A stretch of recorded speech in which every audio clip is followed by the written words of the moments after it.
Good evening বন্ধু বান্ধৱীসকল। এয়া মেগীত এৰি দিছোঁ, মানে মেগীখিনি বহাবৰ কাৰণে পিঁয়াজ আৰু জলকীয়াখিনি আগতে বইল কৰি লৈছোঁ। তাৰপিছত মেগীখিনি ইয়াতে দি ল'ম। কেনেকৈ বনাওঁ আপোনালোকক দেখাই আছোঁ। এয়া মেগীখিনি ইয়াতে দি ল'ম। মেগী পিছত 2 পেকেট দিম মই। আৰু পেকেট দি ল'লোঁ। এইখিনিৰ পিছত মছলাখিনি আগতে পেকেটতে গুড়ি কৰি লৈছোঁ, গোটেইখিনি ঢালি দিছোঁ। এতিয়া আৰু 1 পেকেটৰ মেগী মছলাটো অলপ দেৰিকৈ দিম। আৰু 1 পেকেট মেগী মছলাটো দি ল'ম মই।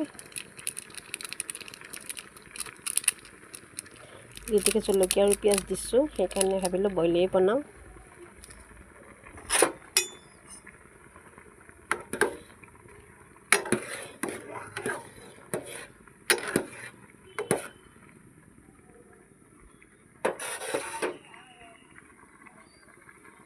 ৰেডি হৈ গ'ল।